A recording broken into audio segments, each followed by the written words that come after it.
Bienvenidos al Hotel Jorge Juan con Javier Aznar, un podcast de Vanity Fair y Seagrams.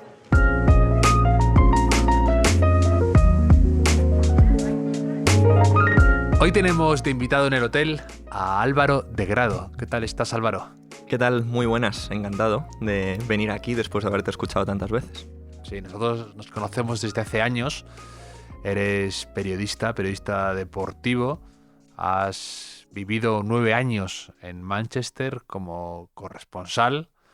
Has escrito mucho y muy bien sobre fútbol y sobre lo que hay alrededor del fútbol también, que eso me gusta mucho. Y tienes un libro que se llama Away Days con la editorial Panenka, que acaba de sacar una nueva reedición, una edición ampliada y revisada sobre tus días fuera de casa, jugando fuera de casa, podríamos decir, ¿no? Y me gustan mucho esas reflexiones que se ven en el libro sobre a veces viajar solo, buscarse la vida, conocer personas. Y ahora lo comentaremos. En el prólogo, que lo escribe Axel Torres, dice algo de ti muy bonito. Dice que conseguías algo muy complicado, captar la atención, incluso tratando temas que crees que no te pueden interesar, ¿no?, al lector. Y que escribes muy bien. Eso tiene mucho mérito por dos motivos. Uno, porque escribes muy bien, como dice Axel, y como yo corroboro. Y luego, dos, conseguir encontrar un tema de fútbol que no le interese a Axel Torres. También tiene mucho mérito eso. Sí, a ver, claro, mirando desde mi perspectiva, yo necesito encontrar un punto en común siempre con quien me lee o un punto de interés, porque muchos de los temas que yo trato son temas que a la gente no le interesan. Es decir, es un fútbol mucho más lejano a ellos, no es su equipo, no hablan su idioma, no conocen a los futbolistas muchas veces, entonces necesito encontrar ese link común para luego ya, yo con la manera de elaborar la historia o el artículo o lo que sea, pueda convencerlos o pueda atraerlos, ¿no? Y es siempre, yo siempre he pensado que es uno de los grandes retos que tiene un corresponsal, es el traer su lado, su fútbol, su país, su historia a la gente que no está en ese sitio. Y para ello tienes que hacerlos partícipes de alguna manera o vincularlos como puedas para que generes interés. Sí, pero es muy bonito porque consigues de verdad, te lo digo, trasladar al lector a esos días de lluvia y barro, esos días un poco a veces incluso, tú los dices, ¿no?, cuando tienes que ir a Blackburn, ¿no?, y que es deprimente, ¿no?, y que dices que tiene algo ahí un poco decadente todo. Y también tus textos creo que hablan muy bien sobre otros temas colindantes al fútbol, ¿no? También hablas un poco del éxito, del fracaso, del brillo, de la soledad, de muchos temas que me parecen muy interesantes y que de alguna manera a veces nos olvidan que están presentes en el fútbol o que los damos por hecho. Es que yo siempre intento vender la temática de este libro como un libro de viajes en el fútbol. Es decir, si te gusta el fútbol, mucho mejor.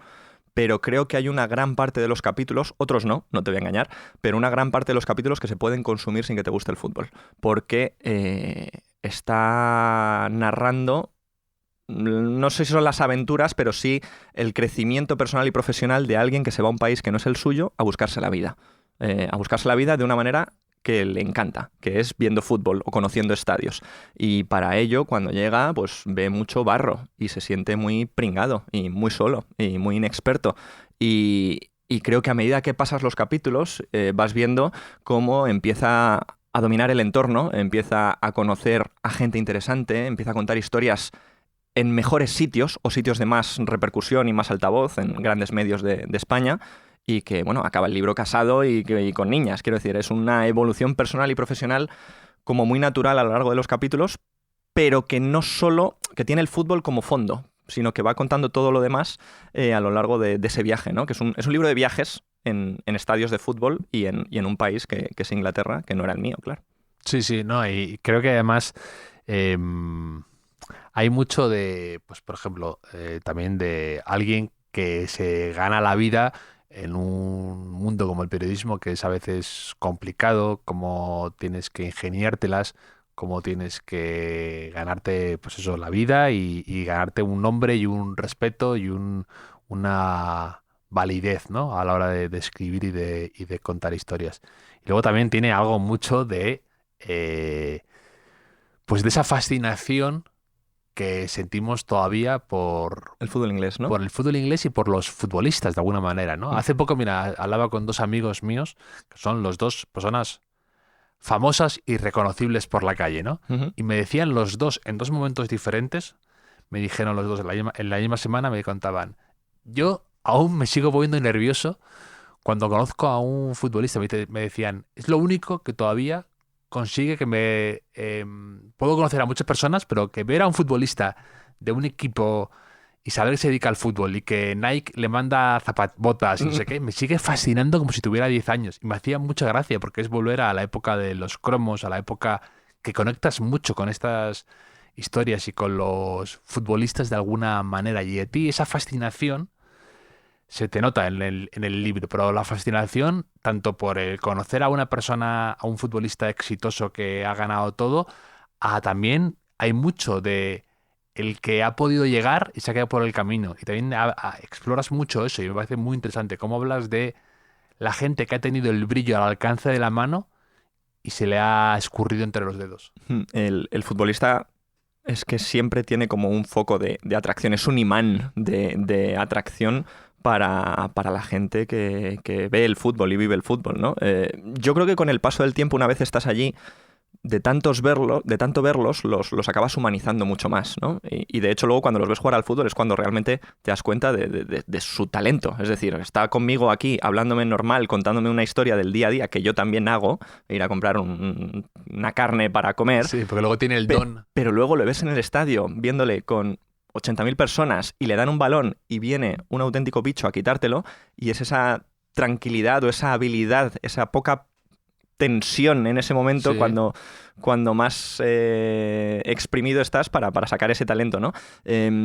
Yo he aprendido, creo, con el tiempo a desmitificarlos, porque claro, cuando los vas, digamos, conociendo con el paso de los años, valoras efectivamente su talento, pero te das cuenta de todo lo que tienen alrededor y pues eso, de los intereses que se mueven a su alrededor, que a veces ellos ni pinchan ni cortan, de la gente que se les acerca y les hace vivir una vida que no es lo normal, porque tienen al alcance de su mano un montón de cosas que de otra manera no la tendrían si no fueran futbolistas, que a los que les ha ido muy bien han podido...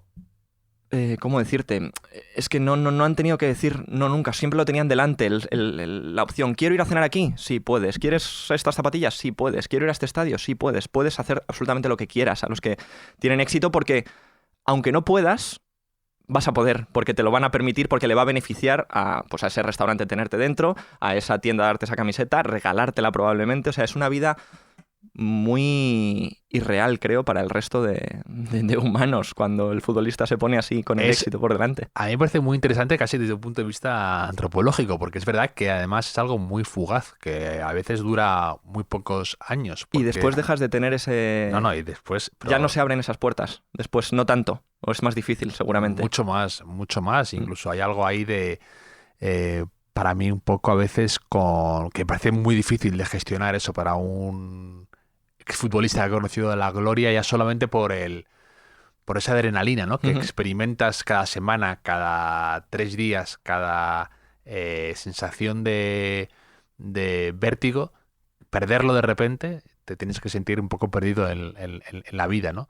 Pero exactamente lo que tú dices, eso es muy interesante, cómo de repente tienen al alcance de la mano todo y a veces lo pueden perder incluso antes. Bueno, hay muchísimos casos de perder fortunas por este tipo de vida. Tú hablas de algunos futbolistas que debutan en la Premier, que es como a lo que más puedes aspirar, el tener el primer contrato, y de repente un poco como decía George Best, ¿no? Sí. Lo malgasté... me lo gasté en coches, no sé qué, no sé cuánto. Y el resto lo malgasté. El resto lo malgasté, ¿no? Pues bueno, un poco eso. El fútbol inglés también ha construido mucho de su relato en torno a estas figuras, a George Best de la vida, Sí. digamos. O sea, por ejemplo, uno de los más recientes, Wayne Rooney, que ha sido uno de los futbolistas que más me ha fascinado en mi vida.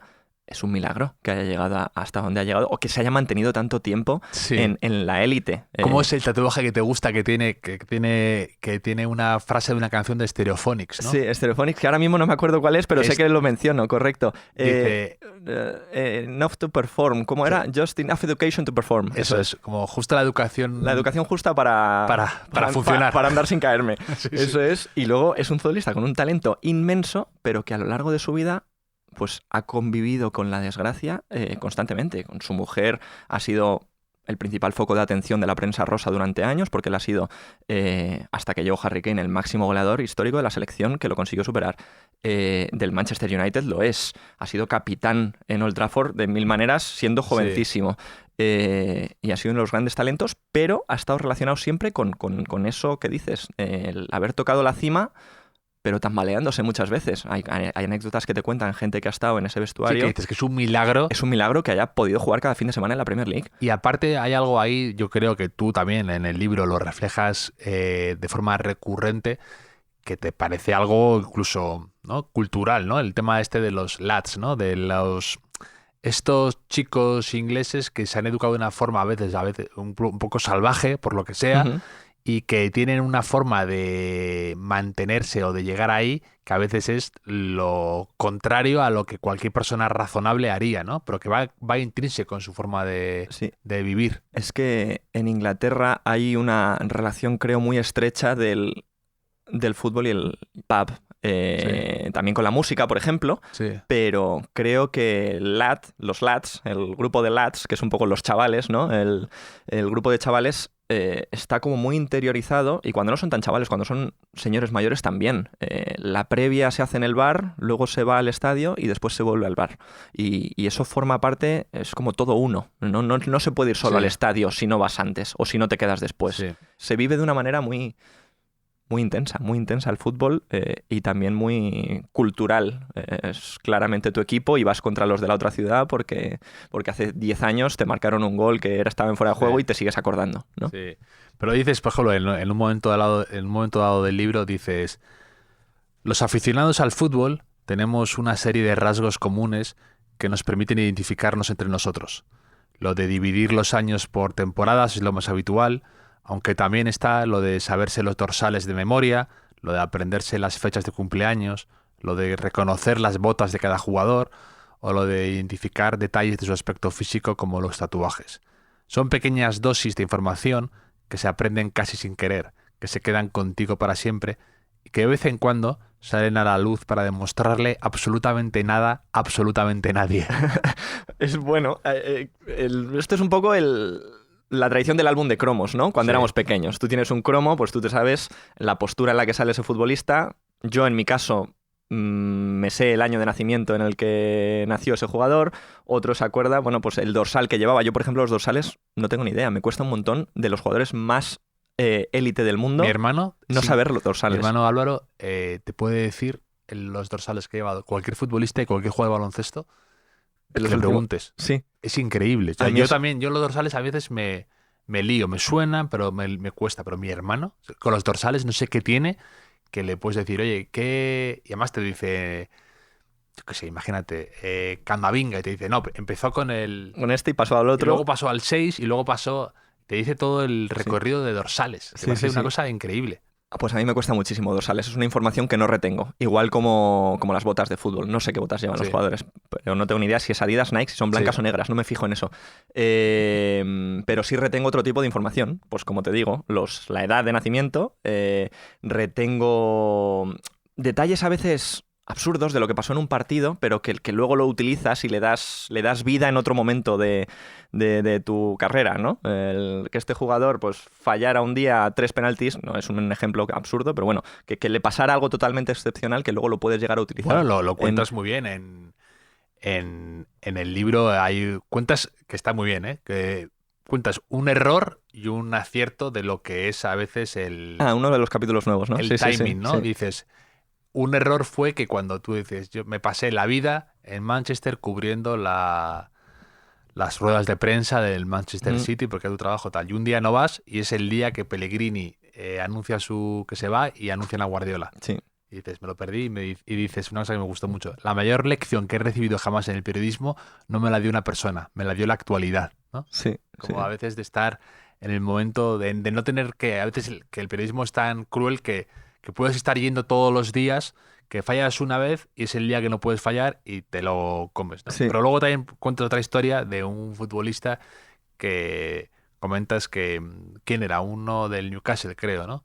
Que, que mete un gol olímpico Ah, y tú... no, Douglas Luiz. Sí, Douglas estaban en Luiz, el Aston sí. Villa, sí, Y sí, sí. tú justo lo, Eh, lo avisas unos minutos antes, ¿no? En una de mis primeras retransmisiones en televisión, que es una cosa que me parece muy fortuita y desde luego nada habitual, creo. Sí. O sea, porque tú puedes adelantar un gol de penalti o que un jugador puede marcar goles, pero que un futbolista va a meter un gol olímpico porque lo metió hace una semana es como muy poco habitual y pues eso, de forma fortuita, porque una semana antes estás viendo un partido y ha Sí, intentado meter un gol sin olímpico. mucho interés, decías, como de Claro. fondo, y de repente pues, lo retienes y se te queda. Claro, pues tú durante Claro. tu vida retienes un montón de información que vas viendo en los partidos que luego aprovechas en el momento que consideras oportuno para tu trabajo, claro.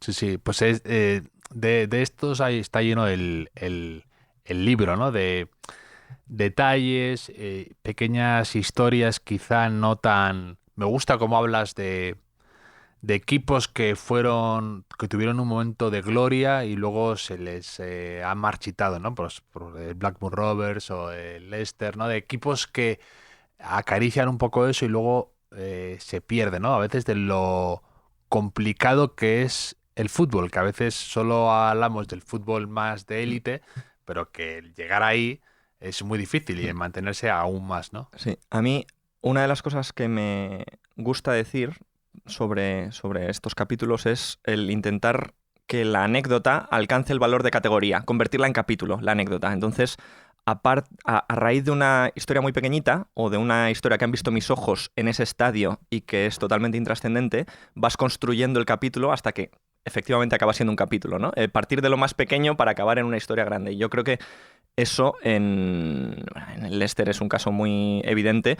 Conoces a un periodista de Leicester y coincide con la historia más alucinante que yo he conocido en el deporte prácticamente, que he vivido de cerca, que es el título del Leicester hace casi 10 años en la Premier League. Y ese hecho de fijarte en lo pequeño y darle historia, yo creo que es una manera también de conectar, como hablábamos antes, con quien te lee. Porque, Sí, claro. Que al final no es hablar del Leicester, que está bien hablar del Leicester, pero al final estás hablando del periodismo local, estás hablando de las expectativas, estás hablando del éxito, estás hablando del éxito, o sea, estás hablando de convivir luego con cuando has conocido el éxito, lo difícil que es volver a acostumbrar al fracaso. Al Y barro. cómo dices, cómo enseguida la gente se acostumbra a ganar algo y de repente ya echan al entrenador que le había dado ese título, demás. Pues eso, lo que tú dices, elevar la anécdota a categoría, hacer de lo ordinario algo extraordinario. Porque además los capítulos son muy cortitos. Es decir, yo me siento mucho más cómodo sin enrollarme demasiado. O sea, yendo al punto. Poner la diana, poner el dardo en la diana y no moverme mucho más allá de su ratio de movimiento, ¿sabes? Y me siento muy cómodo en capítulos cortos porque creo que la idea o el ejemplo o la anécdota que quiero contar la explico mucho mejor sin enrollarme demasiado. Hablando de dardos, me pasó contigo una anécdota graciosa que quiero aquí decirle a la gente para que la gente conozca realmente al verdadero Álvaro de Grado. No sé por dónde vas. Pues ahora te lo voy a explicar. Muchas veces a los que nos gusta el fútbol, pero que nos gusta meternos con los que sois muy defensores de alguna competición, ¿no? O sea, me gusta a mí atacar mucho con amigos que trabajáis. O sea, si sé que tienen a un jugador fetiche, les digo, menuda estafa este jugador que me habéis vendido durante mucho tiempo, ¿no? Contigo, tú eras un gran defensor de este futbolista que fichó el Arsenal, se llamaba Declan Rice, ¿no? Este centrocampista trotón, muy de Premier, que, parecía un jugador interesante, pero en la Eurocopa que gana España, que juega la final contra Inglaterra precisamente, hace un torneo calamitoso. O sea, que de esto que yo le veía a varios partidos de Inglaterra y digo, es que no hace un control bien, todas, pierde balones, malas decisiones. Te dije, parece un auténtico bluff, me habéis vendido. De hecho, el mensaje que me mandaste era algo así como pide perdón por Declan Rice. Que era como muy... Pide perdón por Declan Rice, efectivamente. Las vueltas que da la vida, pasan los meses tal, y la eliminatoria del Real Madrid Arsenal, Declan Rice mete no uno, sino 2 goles increíbles de falta por la escuadra, 2 dardos precisamente de la diana, como tú comentabas, y fugazmente me acordé de ti. Saco el móvil, a quien tenía con una crueldad en el momento en el que mi corazón estaba a punto de explotar como en Kill Bill por el dolor que me estaba causando esto, en una eliminatoria de Champions, que para los madridistas es algo que nos tomamos muy en serio. ¿De quién si no tenía un par de mensajes de WhatsApp tuyos absolutamente crueles? Sí. Como esperándolo con el que está paladeando su venganza, ¿sabes? Además, recuerdo que te lo dije de una manera como poniendo un poquito el escudo por delante. Me duele hacer esto, pero, Sí. pero era así. Y, hombre, a ver, realmente no nos vamos a poner futboleros en este podcast, pero Declan Rice ha llegado a la versión que ha llegado cuando ha tenido a alguien que le acompañe, que saca el balón, y cuando le ha permitido llegar mucho más al área, y ahora cuando saca el balón parado como lo saca.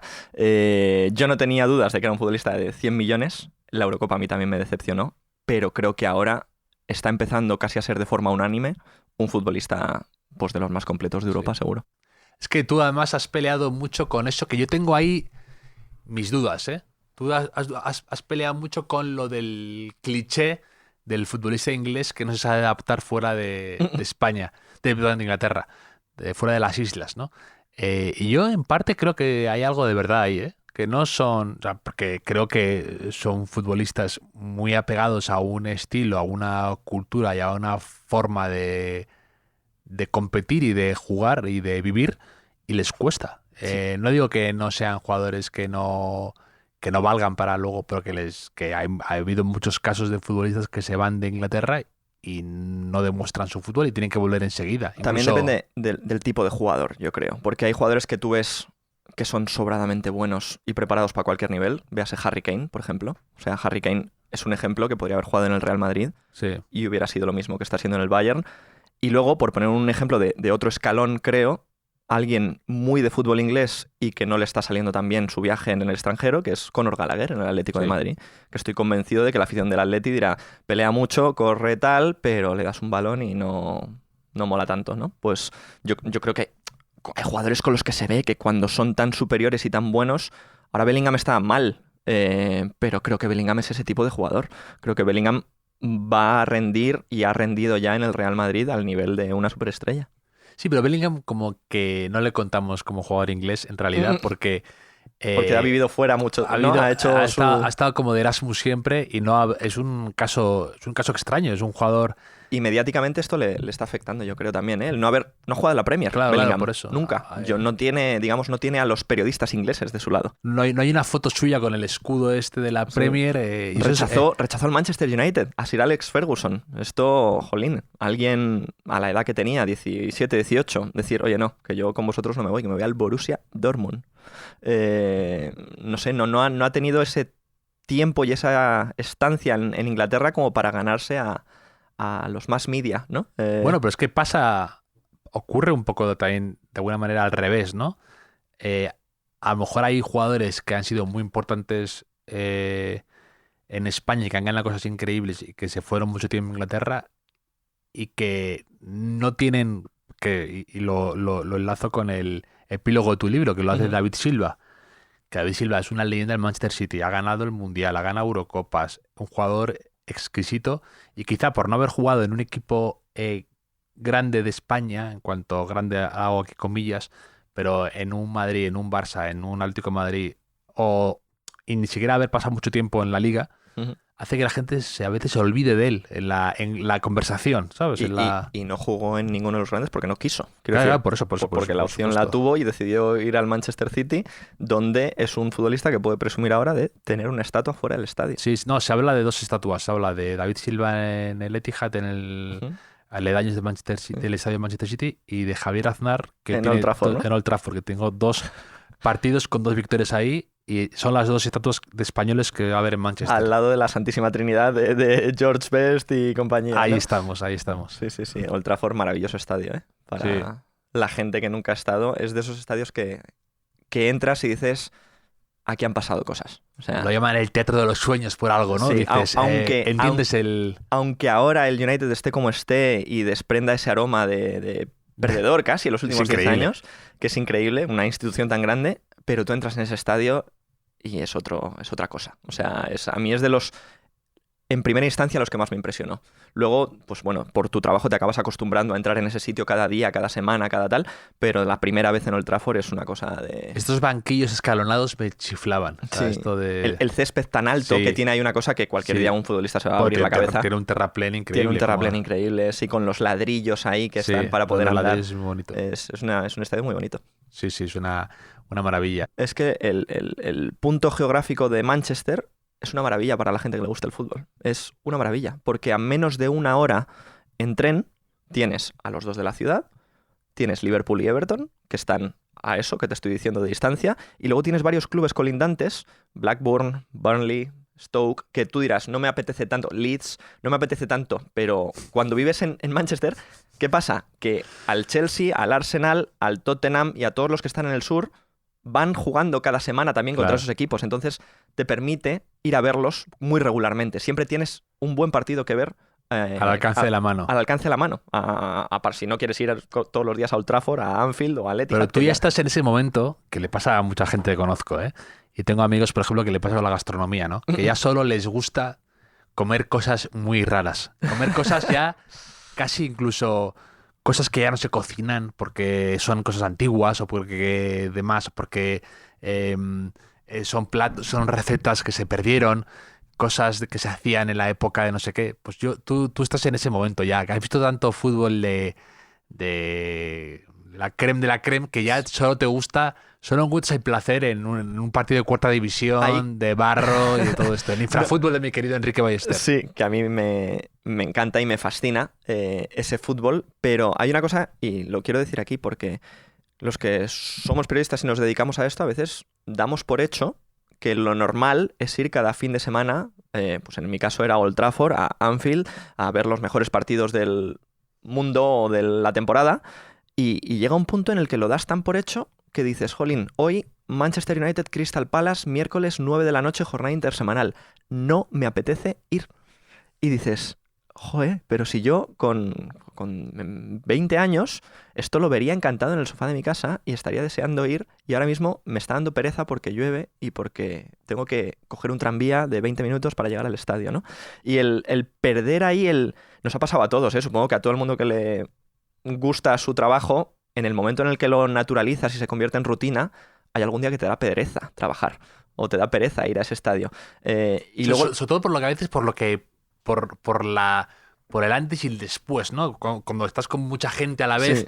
que a veces la logística es un rollo, simplemente. Sí, ¿sabes? sí, Estar el hecho de ir. O, eh, joder, voy a tener que ir a Anfield hoy, que lo que difícil que es luego coger el tren de vuelta, Claro, eso, voy a eso, tener que eso. correr para llegar a mi casa. Me merece la pena ver al, no sé, Olympique de Lyon en la Sí, Champions. sí. Dice, pues igual me quedo en casa, ¿sabes? Ese tipo de conversaciones las tenía yo cuando estaba allí en Manchester, en Inglaterra, y ahora las pienso y digo, menos mal que intenté aprovechar todo lo posible y que me he comido marrones de este estilo, de un autobús nocturno para ir a Londres, un tren de muchísima gente repleto, yendo de pie 1 hora y media para llegar a no sé qué partido. Ese tipo de cosas las he hecho, lógicamente. Pero visto ahora, digo, jolín, menos mal, porque si no me hubiera arrepentido muchísimo ahora que estoy en España y tengo envidia de mi yo del pasado. Sí, O sea, tengo envidia de mi yo del pasado. Sí, Me sí. gusta eso, ¿no? Pues la sensación de haber aprovechado bien el tiempo y de que no te pudiera la pereza, ¿no? Que a veces es verdad, que es que las cosas no son cómodas, las cosas no son fáciles, pero luego te lo devuelve con creces el ir, porque siempre encuentras historias, siempre encuentras hallazgos, siempre encuentras algo de verdadero interés en donde no lo esperas. en estar en los sitios. En porque estar. creo Hay que que encontrar las historias a veces. Eso. es para mí el principal lema de este libro y de mi profesión en general es que estando en los sitios es donde surge la creatividad, pasan las cosas, estás tú presente y puedes comunicarte o con el periodista de al lado, o con el protagonista, o con el aficionado. O sea, estás. Y entonces te puedes desenvolver con total normalidad y no tienes que depender de lo que ves por televisión, de lo que lees en redes sociales o de lo que te cuenta el periodista que está. Entonces... Claro, pero que eso al final estás... si pasa mucho con lo de... Pasa mucho con lo de la... o sea, me refiero, si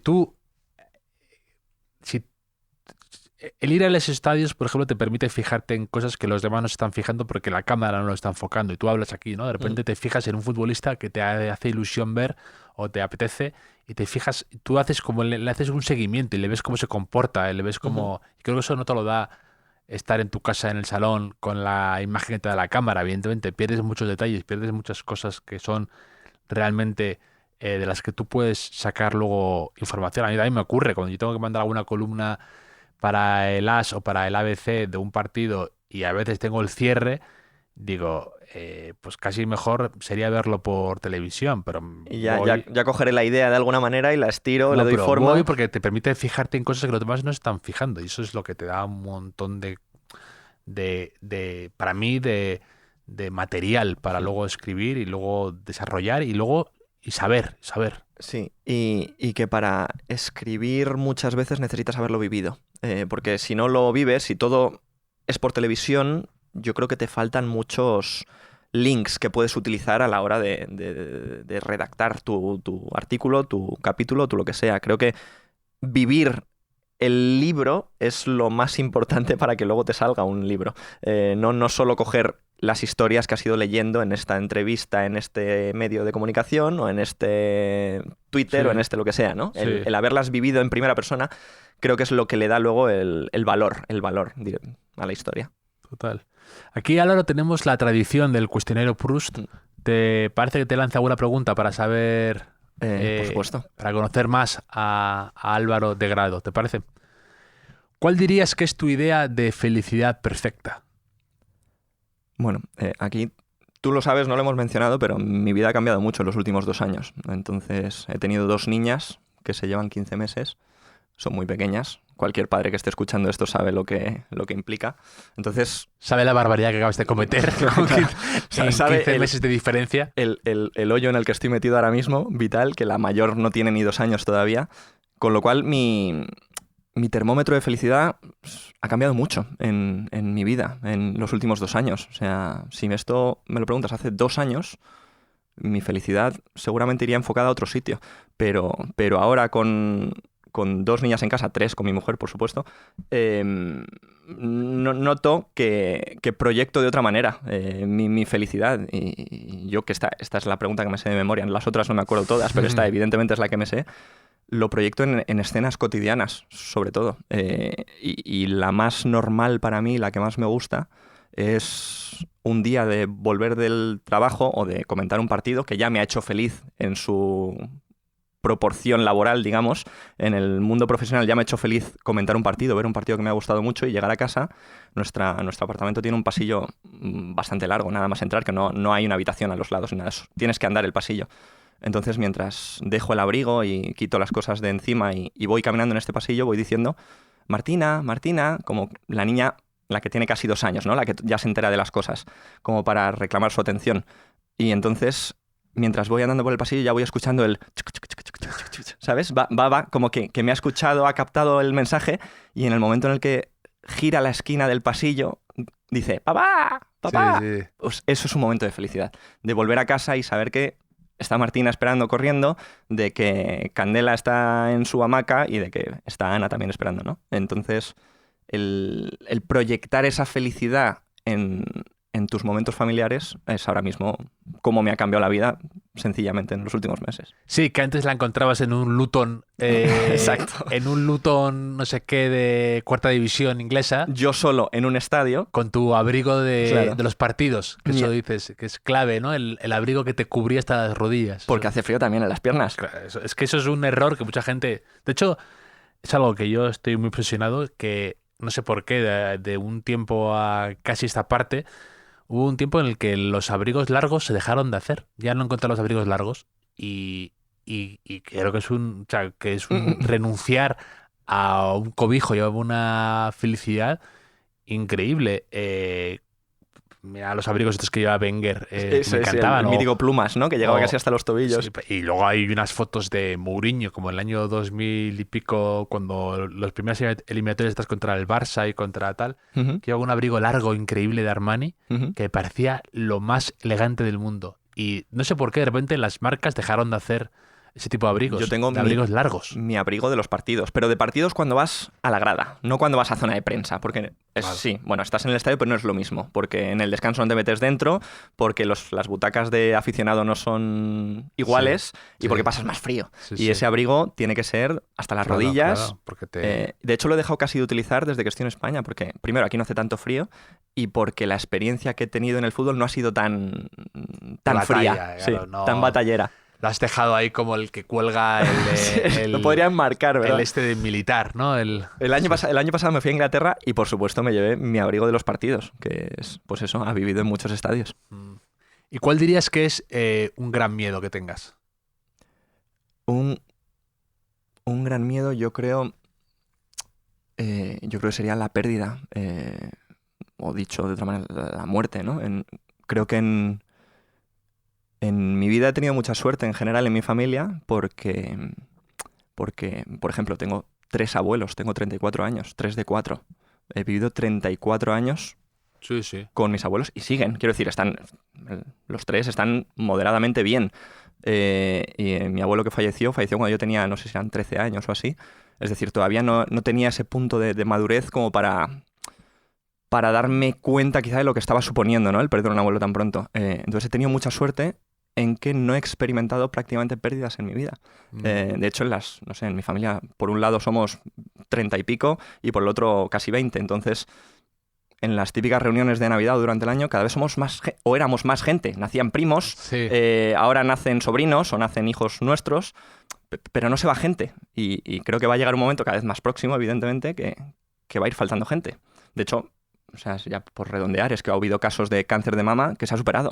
O sea, no he tenido que lamentar esa... Y no sé, o sea, no sé yo cómo lo voy a gestionar, igual la pérdida, porque no he sabido en mi vida gestionar una pérdida. Y por eso quizá yo creo que le tengo mucho respeto a esto, sobre todo porque, o sea, mis abuelos yo creo que puedo llegar a estar preparado, ¿no? Porque, bueno, ves que la edad ya van fallando cosas, la cabeza, el cuerpo, no sé qué. Qué rápido les vendiste, ¿eh? Qué rápido. Pero claro, no ha habido un accidente, no ha habido Claro. un imprevisto, algo así en mi familia, Sí, ¿sabes? sí. Que eso es lo que te deja... El otro día escuchaba tu podcast aquí, precisamente, el de... Sí, A mí el de Rulo me dejó destrozado. sí. O sea, iba andando por la calle, de hecho iba a hacer recados, iba a la peluquería y dije, no puedo entrar en la peluquería, es que me voy a poner a llorar en la calle. De verdad, era Sí, sí. muy, muy fuerte esa escena de una pérdida que no te esperas. Sí, sí. Y, No, y me dejó tocadísimo, de verdad. Y lo contó muy bien, además. O sea, lo contó, creo que... Muy duro, o sea, muy muy duro duro, poder pero- contarlo así. Sí, sí, muy...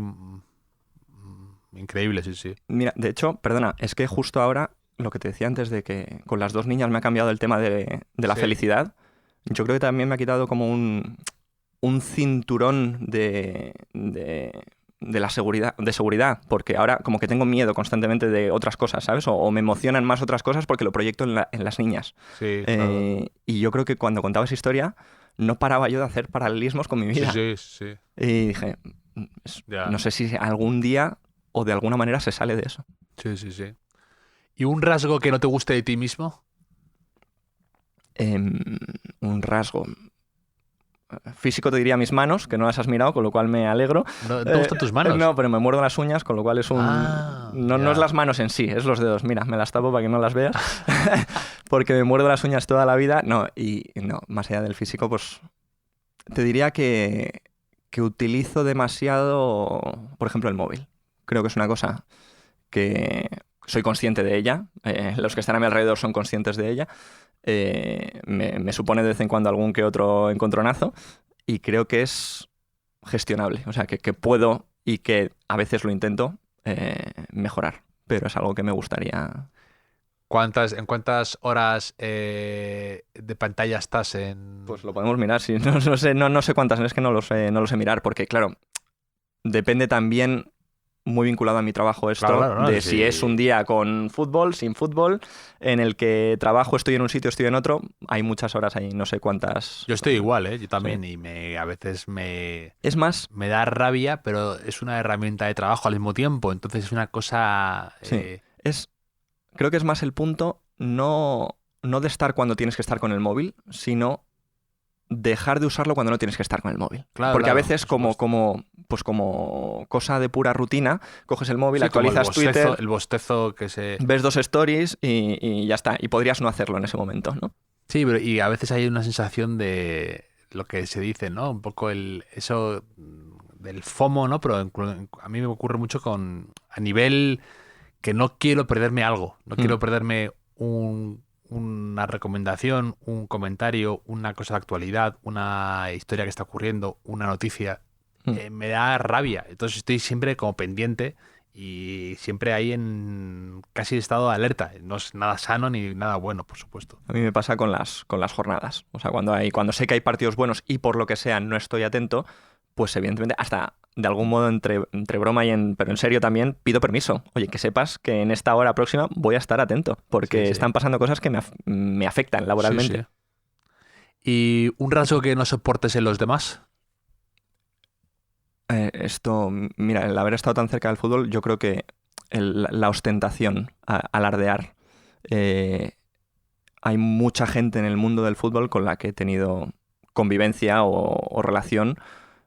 Como el fútbol te acerca a tantas cosas y a tantas cosas que molan para el resto de gente, el ostentar de que lo tienes, el decir, mira, yo ayer estuve con mira quién tengo en el móvil, me escribió un mensaje. O sea, es el enseñar constantemente que a veces estás por encima del que está delante de ti, ¿no? Ya.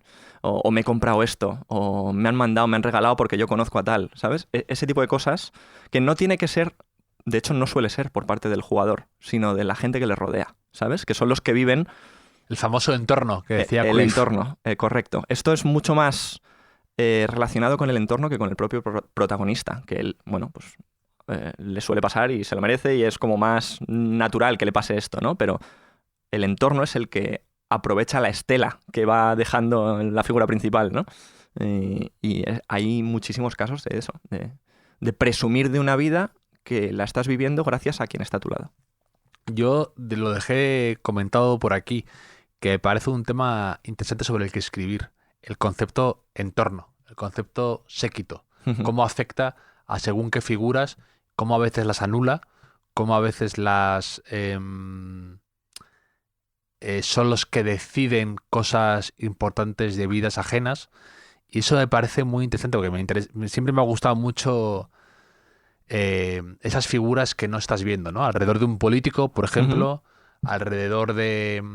Pues mira, en la película está Una casa llena de dinamita de Catherine Bigelow, hablan un poco de eso, ¿no? Los que toman decisiones en el Pentágono, en la Casa Blanca y demás, que a lo mejor no son tan visibles, ¿no?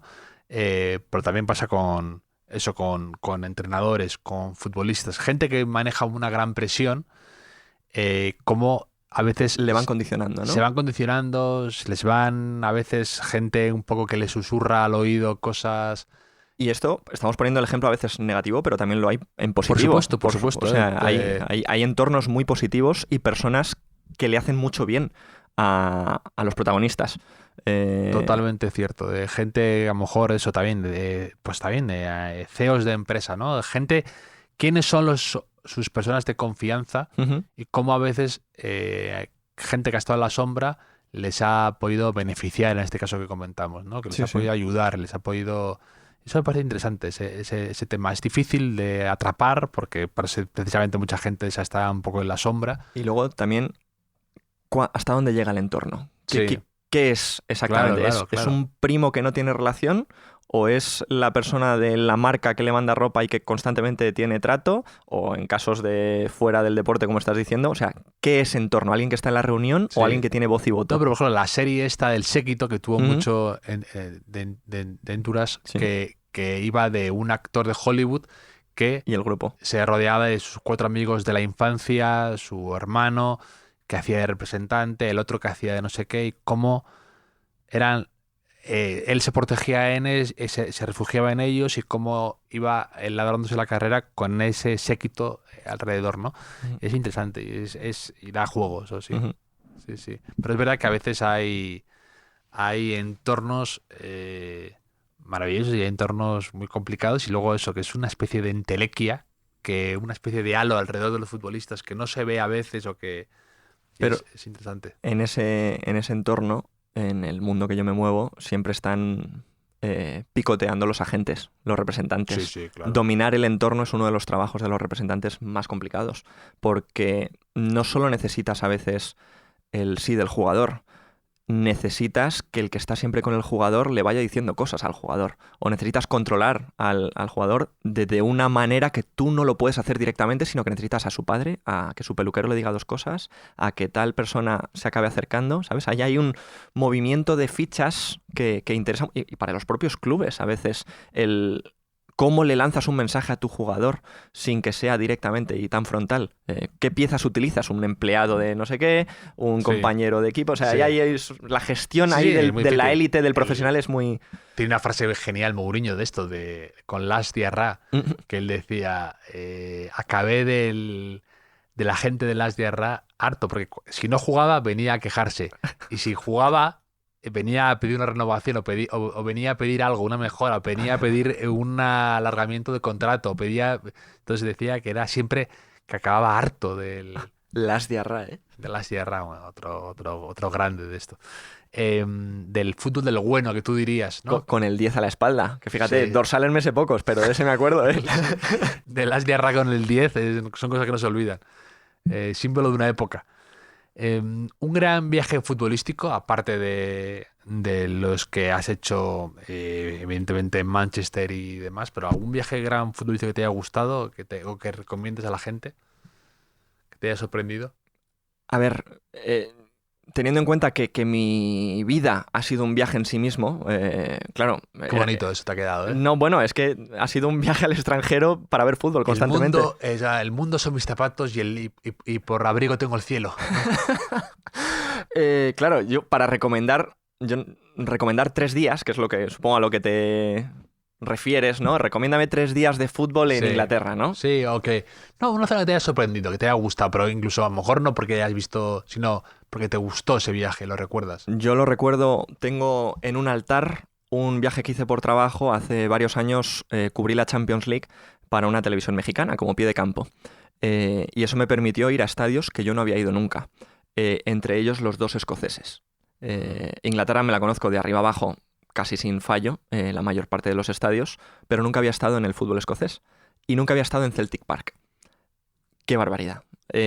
Lo puse, solo he estado una vez en mi vida en Celtic Park, contra el Real Madrid, el primer partido de la Champions de hace 3 años. Sí, lo cuentas aquí, ¿no? Que de repente suena el himno de la Champions. Es la primera vez en mi vida que se canta un gol cuando acaba el himno de la Champions.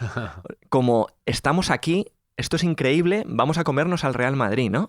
Nunca había escuchado la intensidad del grito de una grada como si fuera un gol cuando acaba de sonar el himno de la Champions. Aparte de la historia que tiene el club, el You'll Never Walk Alone que se canta en las gradas, la grandiosidad que tiene el Celtic dentro de Escocia, de Rangers, es lo más grande. El Old Firm ¿no? Que es, el partido entre ambos, sí. El Celtic son los católicos y los protestantes son el Glasgow Rangers, que luego el Rangers FC, ¿no? Se ha reconvertido, digamos. Sí, pues el haber conocido esos 2 estadios, vamos, ahora yo lo pongo en un top 3 clarísimo, Celtic Park, en mi vida. Y no necesito ir más veces. O sea, sí, me encantaría, pero tengo las pruebas suficientes como para decir, esto está arribísima. Yo tuve una camiseta de Glasgow Rangers. ¿Ah, sí? La de Gascoigne. Muy bien. Era azul, entiendo. Azul, con aquí las sombreras estas Adidas como del año 94-95, por ahí más o menos. Si era de Gascoigne, ahora ya la puedes contar como retro.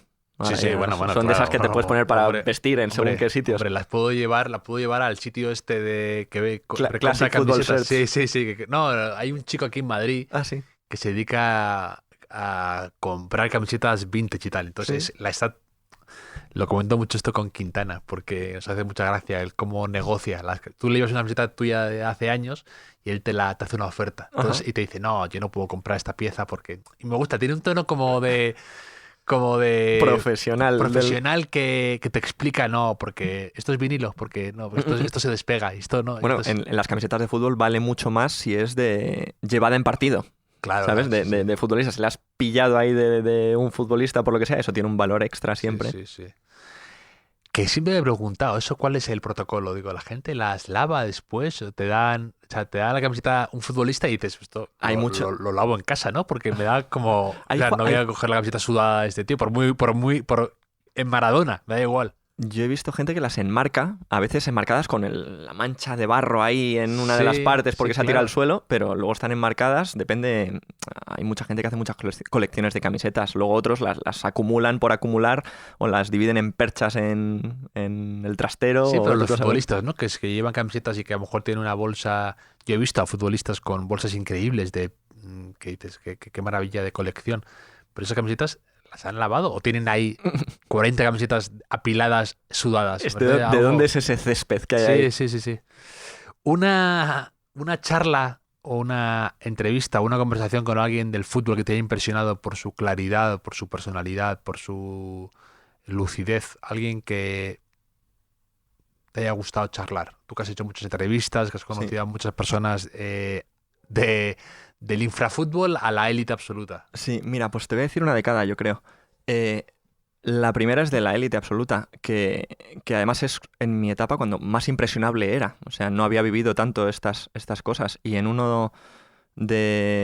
mi primer año en Inglaterra, Axel Torres, que es un poco el que me lleva a Inglaterra, el que me da esa primera oportunidad tan valiosa siempre, me lleva a la ciudad deportiva del Everton a hablar con Roberto Martínez, entrenador del Everton. Ahora seleccionado de Portugal. De Portugal y antes de Bélgica. Y claro, para mí esa primera vez, un Everton donde antes de entrar en el despacho de Roberto Martínez nos hacemos una foto con Lukaku, que tenía 19 años esa vez, con James McCarthy y con jugadores del Everton, claro, yo ahí entro en el despacho de Roberto Martínez y alucino. Estoy recién llegado a Inglaterra, Sí. es un entrenador del Everton, y esa conversación de que nos está contando pues cómo le va el equipo, cómo va a mover los jugadores. De hecho, recuerdo que en esa conversación, ahora ya está prescrito y no pasa nada, lo puedo decir, era antes de Navidad y nos adelanta, ya tenemos fichado a este jugador, a Aiden McGeady, que era un extremo irlandés. Y dice, no, ya lo tenemos fichado para invierno, pagamos este dinero y es nuestro. Claro, me están incluso dando mi primera exclusiva casi, Sí. o una de las primeras en Inglaterra, y me lo está contando con una naturalidad y con una cercanía que evidentemente te lo da el estar con quien estás al lado, con un amigo suyo en este caso, que era Axel.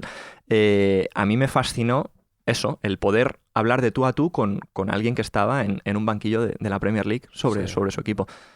Y luego la otra, si tiramos un poquito más de barro, ahora ya es un personaje mucho más conocido, porque está en la televisión, y Andrea Orlandi, creo que lo conoce toda la gente que le gusta el fútbol, ¿no?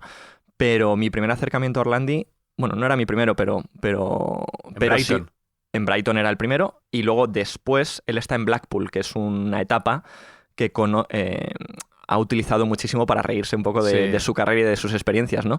Pues en esa temporada de Blackpool a mí me dice que vaya un día allí al estadio, yo le propongo hacer una entrevista y me dice, vente un día al estadio, te recojo en la estación y hacemos todo. Y vamos a ver un partido, además era un derbi y era un derbi de segunda división, el colista contra el segundo por la cola.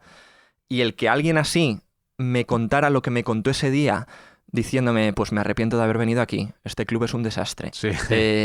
Todo lo que estaba pasando de pues, movidas con los jugadores, con los entrenadores, que no eran suficientes fichas, que no sé qué. Todo lo que he ido contando en los últimos años, en la media inglesa, que lo he ido contando muchas veces. Sí. A mí me lo estaba contando esto, claro, hace 10 o 12 años, no sé cuánto hace. A mí, personalmente, en el propio estadio, en su coche, para que lo publicara. Era una cosa como que me fascinó el tener acceso a tanta verdad en una conversación con alguien que estaba Sí, en una activo. época además en la que todo el mundo se bunkeriza, ¿no? Y que todo el mundo no quiere dar nada, ninguna información, porque todo se puede volver en contra. Pero Andrea Orlandi, que Y además lo cuenta muy bien. tiene mucha gracia contando historias, ¿no? Y Ujú. este jugador que empezó en el Barça, que cuenta muchas veces cómo debuta con Ronaldinho y falla un gol Sí, que sí, le sí. pasa a Ronaldinho increíble y demás.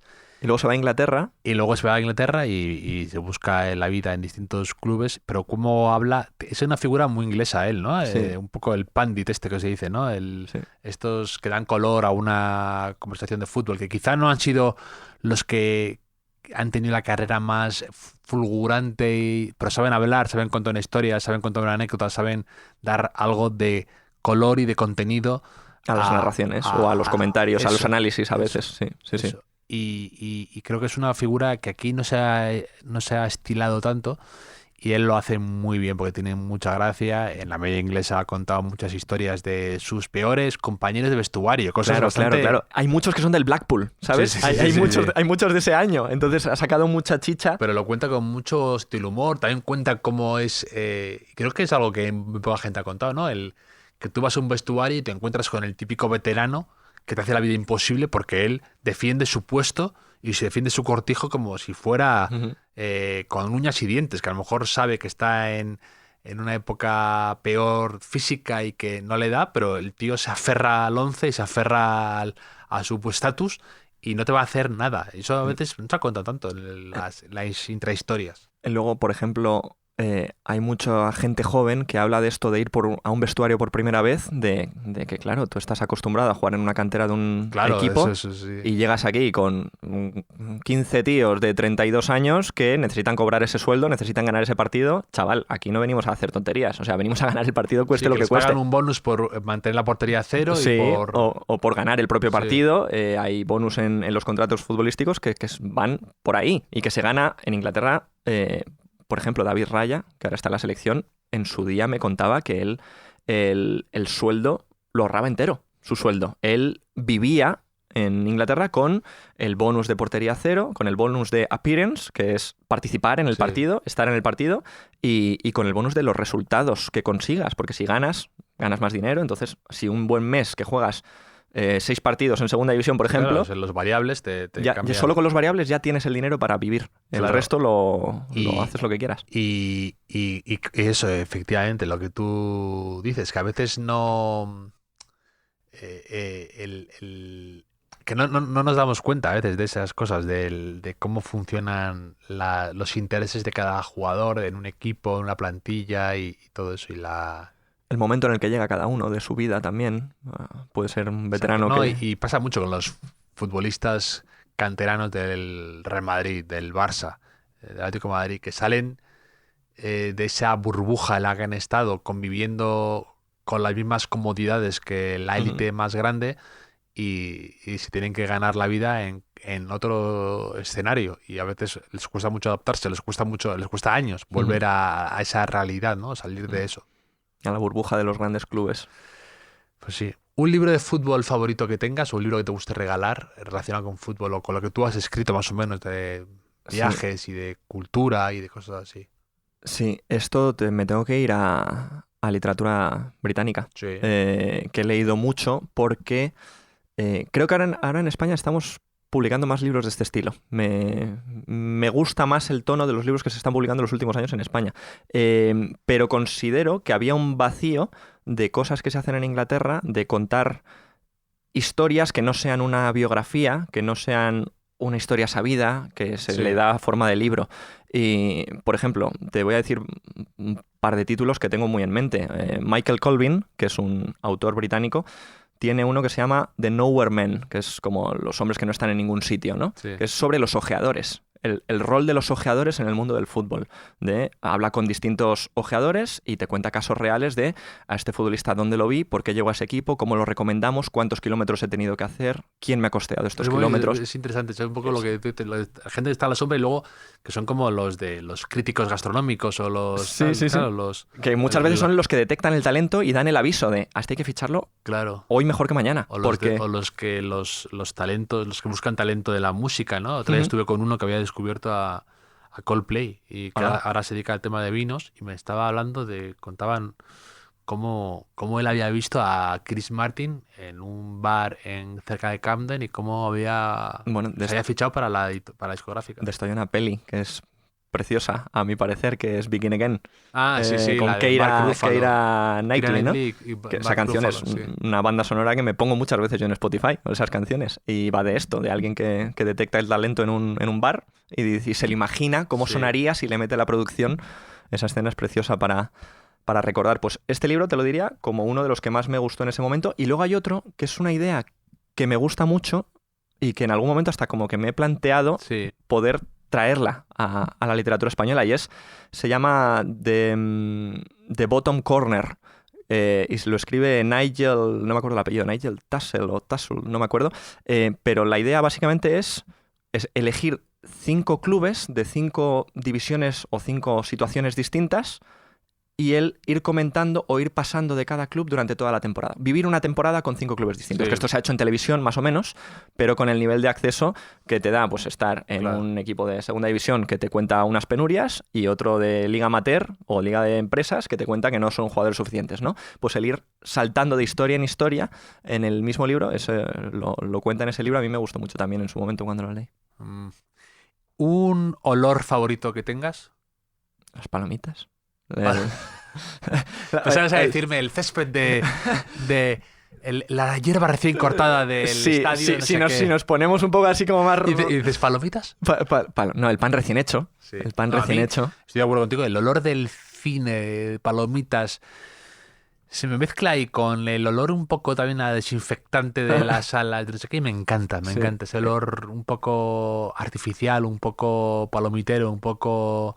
que me lleva a la infancia. Me gusta mucho el olor de las Sí. palomitas y todo lo que hay alrededor. Es Me gusta. brutal. Y el pan recién hecho a mí me encanta también. Una panadería con el pan recién hecho, sí. Futbolísticamente, pues evidentemente un césped mojadito ahí, ¿sabes? que suene bien ahí. Y un cántico o himno que viaje siempre contigo y viva gratis en tu cabeza. Bueno, aquí hay uno, aquí el de la bufanda de mi padre, ¿no? Pero Sí, es que demasiado sí. para... A ver, yo tenía o tengo un papelito en la habitación de mis padres con el himno de You'll Never Walk Alone.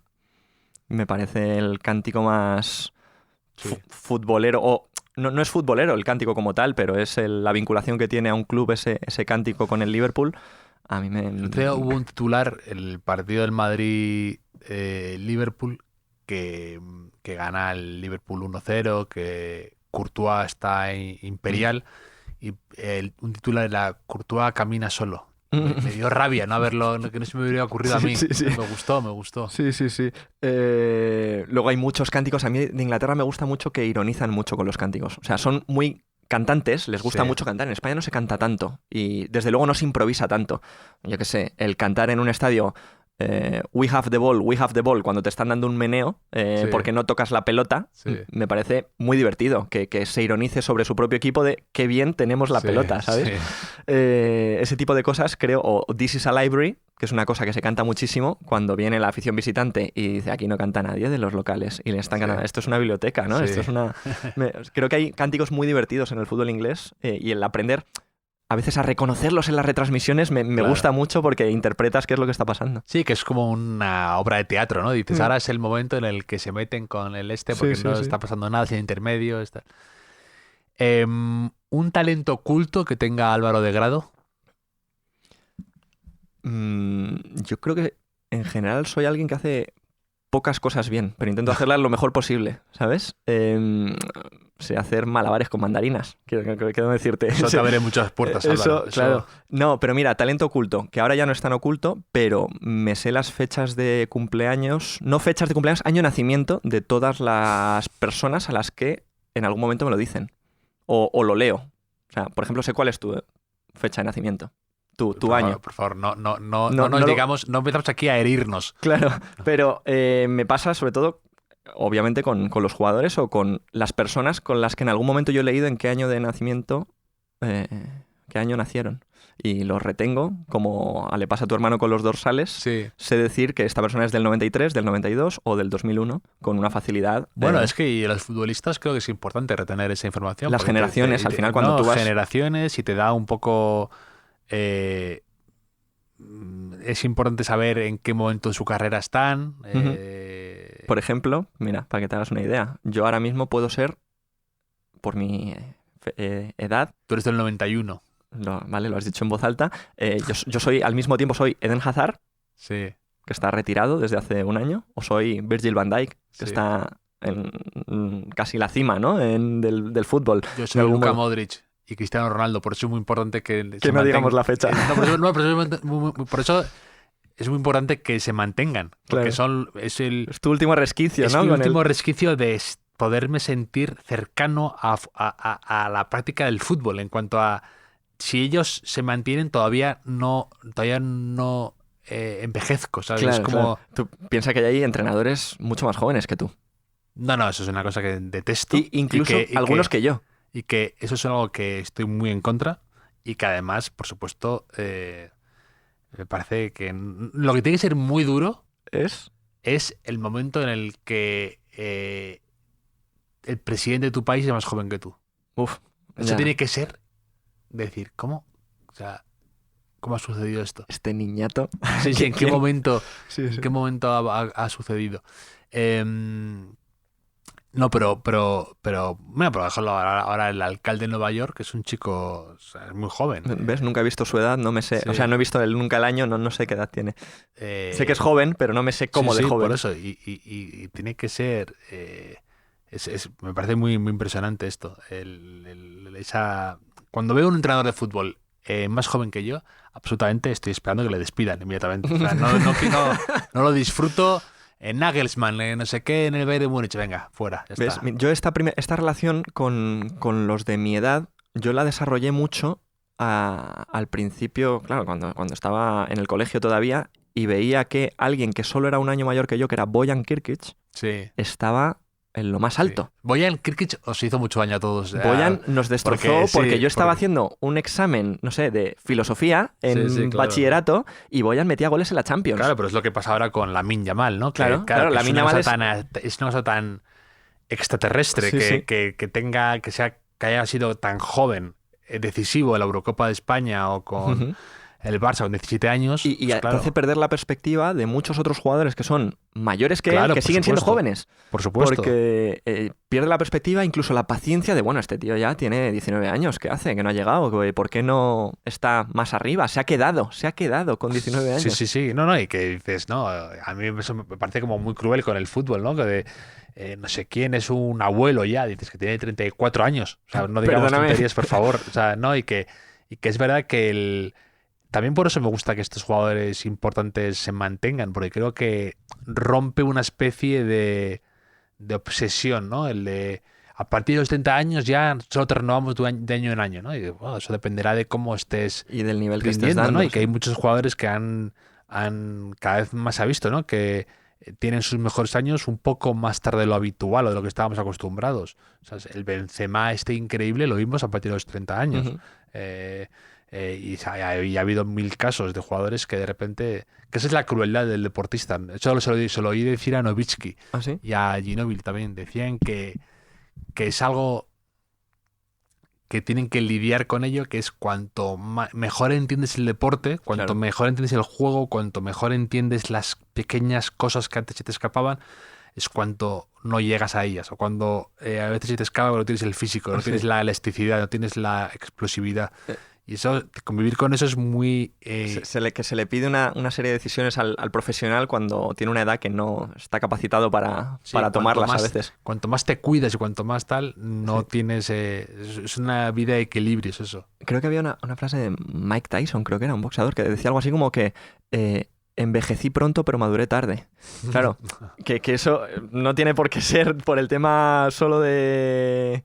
Pues eso, de la toma de decisiones, sino de su propio físico, de los golpes recibidos o de lo que sea, pero que va un poco por ahí, ¿no? De que a veces incluso no tienes que estar en la élite, pero decidir qué quieres ser en tu vida es una decisión que con 18 años, que es cuando acabas el bachillerato, igual necesitas más claridad para tenerlo totalmente decidido, ¿no? Y hay muchos jugadores de estos que empezaron muy pronto con una gran responsabilidad y que se queman rápidamente. Porque todos tienen como una serie de temporadas de exigencia y de tal, y que luego de repente jugadores con un talento increíble, ¿no? Pero que atraviesan de repente sus casi estas dudas existenciales, ¿no? Te hablo de Ricky Rubio, te hablo de jugadores que de repente pierden la confianza mucho antes de lo esperado, que a lo mejor tenían que estar en su prime, como dicen, pero ya le llegó antes, entonces no saben cómo adaptarse. Alguien que está en ese punto entre haberse caído más o mantenerse es Marcus Rashford en el Barcelona, por ejemplo. Es alguien que desde los 18 años ha sido la esperanza de un equipo como el Manchester United Y parecía que este verano y el anterior era un momento clave de o me quedo aquí o ya voy para abajo. Y ahora pues le está saliendo bien de momento, pero es alguien igual que empezó muy pronto. Sí, sí, y eso, y aguantar la presión, la exigencia del fútbol o el deporte de élite. También incluso a veces, eso yo lo he hablado con gente dedicada un poco a esto, ¿no? Que a veces tú tienes por tu juventud, Ujú. tienes unas virtudes tan increíbles que te lanzan a competir con gente que a lo mejor está en otro nivel de fútbol ya, ¿no? O sea, Ujú. que ya estás compitiendo con lo mejor. Pero esa frescura, esa rapidez que te permite brillar, hace que no logres desarrollar otras facetas de tu juego en una cantera y demás, ¿no? Ujú. Entonces, cuando pierdes esas cosas que te han hecho brillar y no has podido desarrollar de forma normal lo otro, de repente te quedas con 27 años, con 28 años diciendo, pues ya no soy tan rápido, ya no soy tan regateador. ¿Ahora qué puedo hacer? Claro, y no pude desarrollarme bien o no tuvieron la paciencia conmigo y ya me siento como un juguete casi abandonado o que ha perdido el brillo como Woody en Toy Story. A ver, en España a nivel de deporte tenemos un ejemplo de mantenerse en la élite como Rafa Nadal desde muy joven hasta el último día prácticamente. Bueno, no el último día, pero sí siempre estando muy competitivo y muy ganador. Sí, incluso a mí me gustan mucho estas historias que nos nutrimos mucho de ella, ¿no? Los que nos dedicamos a veces a escribir estas historias o a leerlas o a consumirlas, ¿no? De esto de repente el héroe que cae un poco Mm. y de repente se vuelve a reinventar o logra sacar otra cosa que tenía dentro pero que no sabíamos que existía y de repente consigue ir por otro camino a lo mejor un poco, de repente ese canto del cisne, ¿no? Que es Sí. muy bonito, ese final a veces de inesperado, ¿no? Que te regala de repente con una decisión, ¿no? A veces es cambiar de equipo, a veces es cambiar de entrenador, a veces es cambiar de algo y no te lo esperas, ¿no? De repente, Ancelotti vuelve al Madrid estando en el Ancelotti. Everton, ¿eh? no, total. Es una cosa alucinante Y esto. la gente pensaba que era una cosa ya y gana 2 Copas de Europa, 2 Copas de Europa increíbles y eso es un gran ejemplo Es un girito que no vimos venir en la carrera de Ancelotti. absoluto. La primera película que viste 2 veces, que quisiste volver a ver. A ver, no creo que sea voluntariamente el libro de la selva siendo muy pequeño, Sí. sino que teniendo un poquito más de noción, pues yo te diría School of Rock. ¿Qué te parece? Con el doblaje de Dani Martín, Claro. que luego tuvo que pedir perdón años después. Sí, no me extraña. Pero, pero es una peli que llegamos a tener en casa, no me acuerdo de qué manera, de DVD supongo o algo así, y las canciones me gustaban, la historieta era divertida y, a ver, no he sido nunca cinéfilo en mi vida, te lo estoy demostrando con este ejemplo. No, pero, Pero- oye, School of Rock es que la dirige Richard Linklater, que es un director de culto, y la escribe Mike White, que es el de White Lotus. O sea, te quiero decir que estamos con dos... Que ahora lo piensas y dices, School of Rock, parece una película, Sí. ¿no? Pero si tuvo ese éxito y a Álvaro de Grado le dejó huella en el Sí. corazón, es porque había 2 grandes titanes de lo que es el cine Había ahora. una historia pequeña que iba a ser grande después, ¿verdad? Exacto. Qué bien hilado. Pero ya no te diría ningún ejemplo de cine 2 veces, porque nunca he sido mucho de cine y nunca he sido mucho de películas en general. ¿Y el primer disco que te compraste con tu dinero? ¿Que quisiste tener ese disco? O camiseta de fútbol, en tu caso, a lo mejor.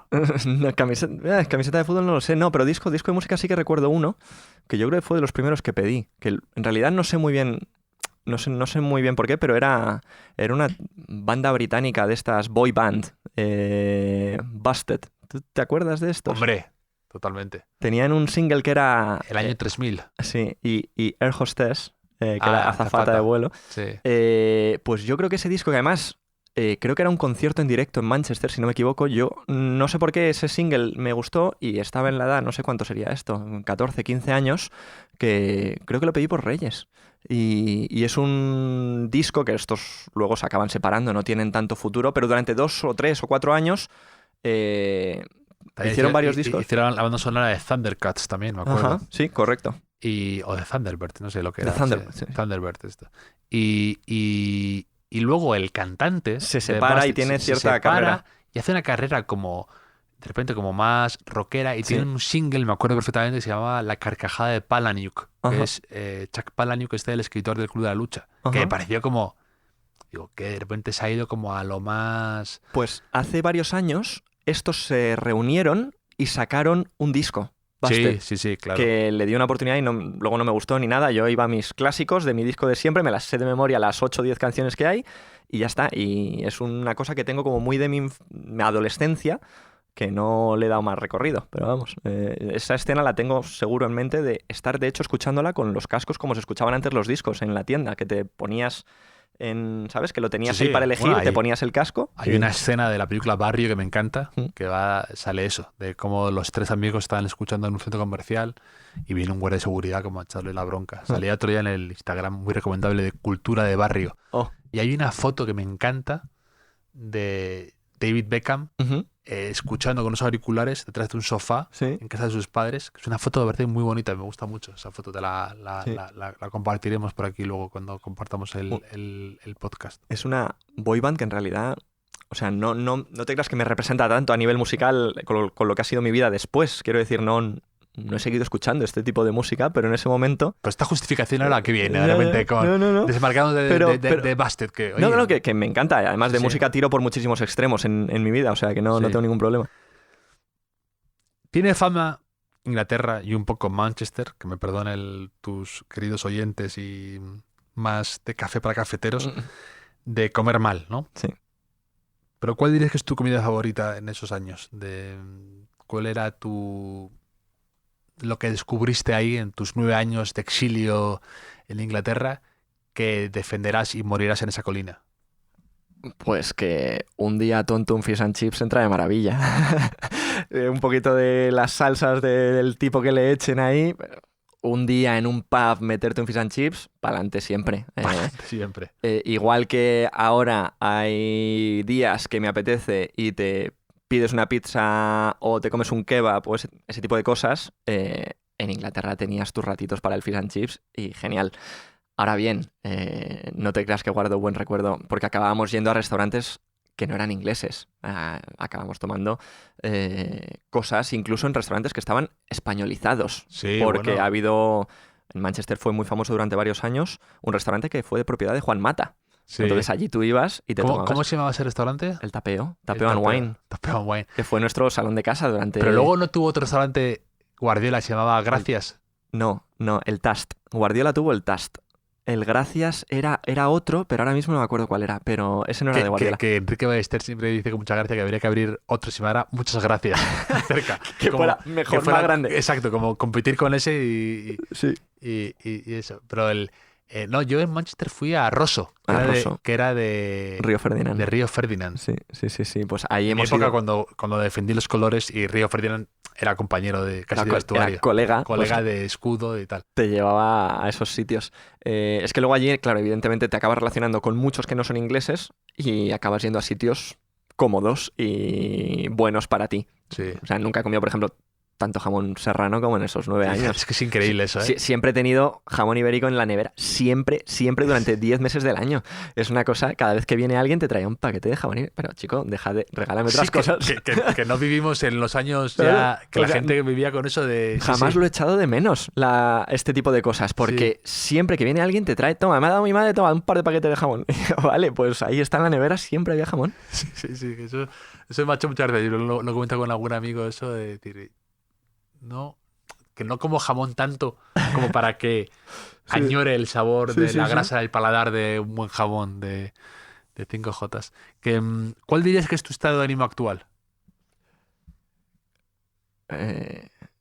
Cansado, en general, por la vida que tengo familiar, de poco sueño, pero mi estado de ánimo es muy optimista, porque todo lo que hago laboralmente me gusta mucho.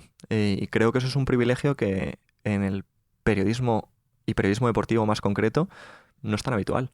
Creo que es una profesión donde primero se paga mal y segundo hay un tapón donde ahora mismo hay pocas oportunidades, creo, que al menos estén remuneradas o valoradas, y vivo bien de ello y me gusta mucho cada vez que tengo que trabajar. Me gusta mucho ir a comentar un partido, me gusta mucho grabar un vídeo de Instagram cuando tenemos que hacerlo, me gusta mucho preparar un programa en DAZN, o sea, disfruto trabajando y las horas que le tengo que dedicar las aprovecho y me gustan. Y luego le compenso con el tema familiar, que lo que te digo, es muy reconfortante, aunque en este momento de mi vida también es muy cansado. ¿Una posesión preciada que guardes con especial cariño? No soy alguien que guarde muchísimas cosas materiales, pero aparte de camisetas de fútbol, que sí que tengo mi pequeñita colección de jugadores o de camisetas que he ido comprando. ¿Tu pieza más cotizada, más no por un valor material, sino el sentimental? Hombre, no, probablemente ahora mismo la más cotizada sean unas botas de David Silva. Suyas, que las tengo en una estantería. Tengo en mi casa, conseguí en la negociación de la decoración de la casa, conseguí gestionar un rincón futbolístico, que es en una estantería, una balda y media, si incluimos los libros, un rincón futbolístico. Y en ese rincón tengo las 2 botas de David Silva, que además salen los nombres de su hijo y de su sobrina. Quiero decir que no tiene nada que ver conmigo, y un balón de la Champions. Y es un poco así como mi mausoleo de fútbol. Y luego a nivel de camisetas, a ver, sí, tengo unas cuantas. Tengo de muchos futbolistas que han estado en la Premier al primer nivel. Sí. ¿Un mentor que has tenido en tu carrera periodística? ¿Ahora puedo o no puedo? Sí, ahora, claro, por supuesto. Además estuvo aquí Axel, me cayó muy bien y Sí. charlamos mucho y muy bien. Me hizo mucha gracia que estaba, mientras hablaba, donde estabas tú sentado, empezaba a hacer con el pie como Lo movía mucho, ¿verdad? Lo hace mucho. Que digo, va a hacer un surco en la alfombra de repente, porque mueve mucho la pierna, nervioso. Pero me pareció muy sincero, muy interesante, muchas cosas que contó, me cayó muy bien. A mí me parece que tiene una sensibilidad para contar las cosas como la tienen muy pocos. Creo que es su principal virtud. Y el hecho de que haya estado tan enfocado en los últimos años de su carrera a los eventos deportivos más relevantes, partidos del Madrid y Barcelona principalmente, le ha alejado de esa principal virtud que tenía, creo, para llegar a mucha gente. De hecho, sí, ahora se ha convertido muchas veces más en una diana que en un lugar que tú vas a elogiar, ¿no? Pero vamos, él es el que me da la primera oportunidad. Sí, pero lo decía Alberto Yogo también, que con mucho sentido decía que cuando tú comentas pues imagínate, un partido, hay partidos más cómodos, ¿no? Que tú... sí, que te crees que los clubes son más pequeños, pero también recibes, ¿no? No, porque él decía, tú comentas a lo mejor, yo qué sé, pues un Liverpool-Manchester City y es como más disfrutón, porque la gente no hay unos intereses muy específicos, la gente no ve conspiraciones, no te dan tanto a la brasa y te centramos en el fútbol y en todo eso. Y me parece más agradecido. En cambio, comentas un Real Madrid-Barça o lo que sea y un Real Madrid Atlético con la polémica arbitral, el no sé qué, todo eso, que tiene que ser a veces un poco tostón, ¿no? Sí, también aquí ha venido Miguel Ángel Román, ha venido gente... Yo estoy convencido, y alguna vez se lo he dicho y lo creo, de que él no disfruta tanto haciendo su trabajo como hace 10 años. Bueno, pero aunque está en una posición probablemente mejor. Sí, pero yo creo que también eso recae también en el espectador, ¿no? El saber detectar un poco el color que le sabe dar cada uno con sus comentarios y alejarte del ruido, del odio, del aburrimiento que a veces produce el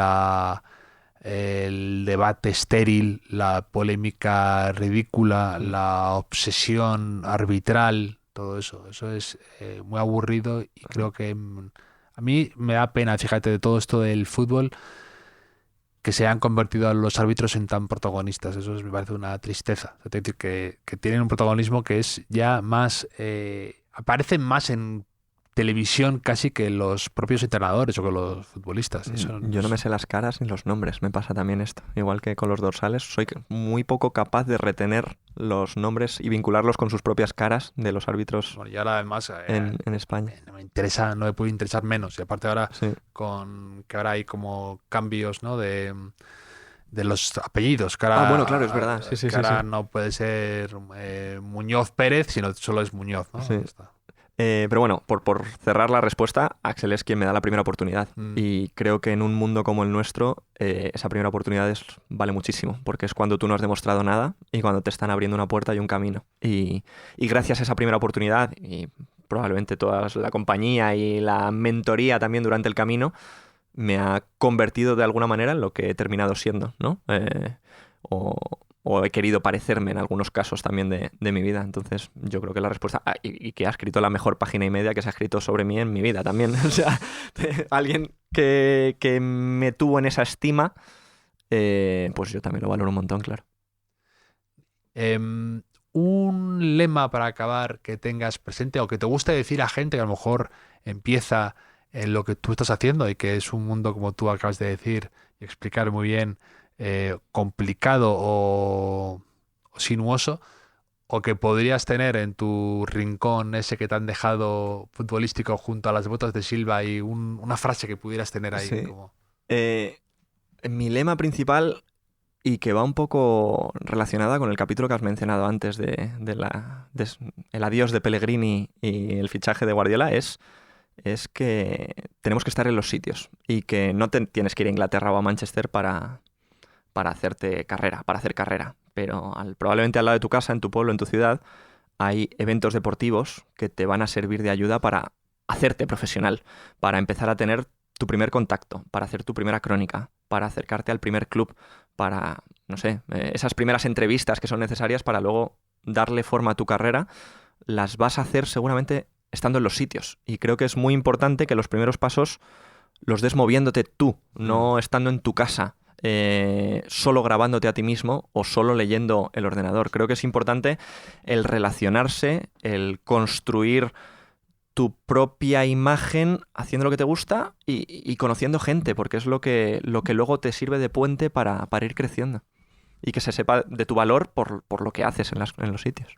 Te escuché además en una entrevista, no me acuerdo dónde, que me perdonen, pero te escuché en un podcast hablar de que tú, por ejemplo, habías empezado a escribir un blog sobre fútbol, ¿no? Uh-huh.